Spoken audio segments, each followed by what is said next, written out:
नमस्कार and welcome. एक बार फिर आप सभी का स्वागत है आपके चहेते कार्यक्रम रंग तरंग में और मैं हूं जया सिन्हा।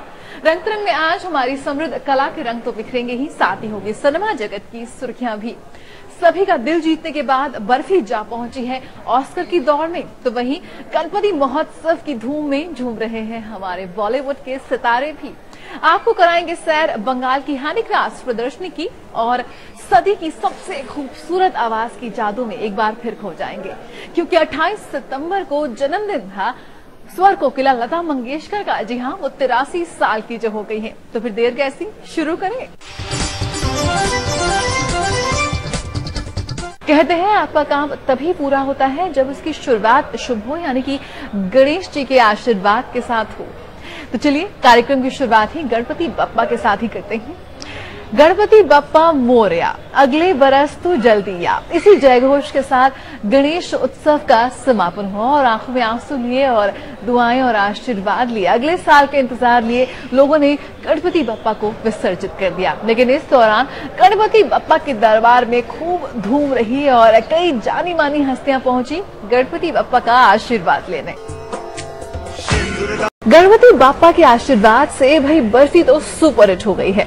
अपने रिलीज के 10 दिनों के अंदर ही बर्फी ने वर्ल्ड वाइड 100 करोड़ का बिजनेस कर लिया है, यानी कि बर्फी भी अब 100 करोड़ क्लब में शामिल हो गई है। और निर्माता और अभिनेताओं के लिए इससे भी बड़ी खुशखबरी की बात यह है कि बर्फी को भारत की ओर से ऑस्कर पुरस्कारों में भेजने की घोषणा भी हो गई है।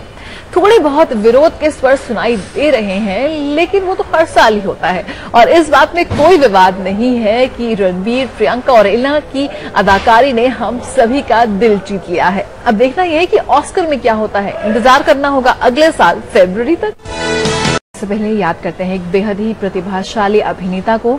वेटरन दक्षिण भारतीय अभिनेता थिलकन ने बीते हफ्ते इस संसार को अलविदा कह दिया।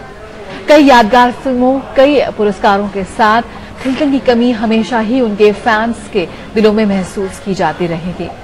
रंग तरंग की पूरी टीम की ओर से थिलकन को भावभीनी श्रद्धांजलि। जल्द लौटते हैं एक छोटे से विराम के बाद। ब्रेक के बाद एक बार फिर आप सभी का स्वागत है। अगले महीने है दुर्गा पूजा, यानी कि दुर्गा माँ की स्तुति का समय, अपने दोस्तों और करीबियों से मिलने का समय, क्योंकि छुट्टी का समय भी होगा and not to forget gonna be shopping time. तो आइए आपको ले चलते हैं दिल्ली के दिल्ली हाट में, जहां आप लुत्फ उठा सकते हैं एक बेहद खूबसूरत हस्तशिल्प प्रदर्शनी का, जिसे लगाया गया है बंगाल से आए बेहद प्रतिभाशाली शिल्पकारों और कारीगरों द्वारा। तो आइए देखते हैं क्या है खास। केंद्र में हुए लोक नृत्य समारोह में हुआ हाउसफुल और साथ ही आपको दिखाते हैं कि बीते हफ्ते का सांस्कृतिक जगत में क्या खास आयोजन रहे।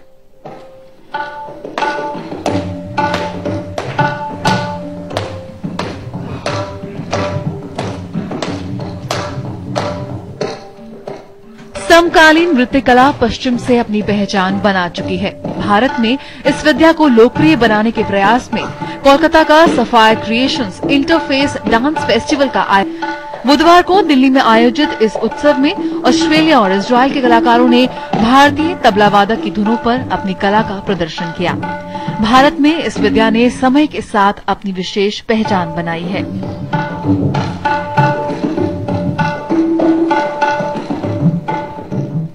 हर आर्टिस्ट जो है ताइवान के, ऑस्ट्रेलिया।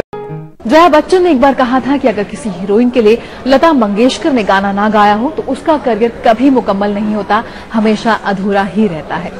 मधुबाला से लेकर माधुरी दीक्षित और काजोल तक हिंदी फिल्म स्क्रीन पर ऐसी कोई बड़ी तारिका कभी नहीं रही जिसके लिए लता मंगेशकर ने अपनी आवाज उधार ना दी हो।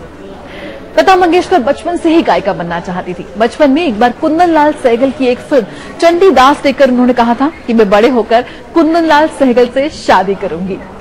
50 के दशक में नूरजहां के पाकिस्तान जाने के बाद लता मंगेशकर ने हिंदी फिल्म पार्श्व गायन पर एक छत्र अपना साम्राज्य स्थापित किया और ऐसी कोई भी गायिका कभी नहीं आई जिसने उनको कोई ठोस चुनौती पेश की हो। लेकिन सफलता की राह आसान नहीं होती। लता मंगेशकर ने इस मुकाम पर पहुंचने के लिए लंबा संघर्ष किया है और आज लता मंगेशकर की गायकी के लाखों नहीं करोड़ों और सैकड़ों फैंस हैं और आज तक अपनी आधी सदी के करियर में उनका कोई सानी नहीं रहा है। स्वर साम्राज्ञी, बुलबुल हिंद, स्वर कोकिला जैसे तमाम विश्लेषण जो उनके लिए गढ़े गए हैं हमेशा ही नाकाफी लगते रहे हैं। उनके 83वें जन्मदिन पर उनको हार्दिक बधाइयां। मंगेशकर की आवाज का जादू उसी तरह से कायम है।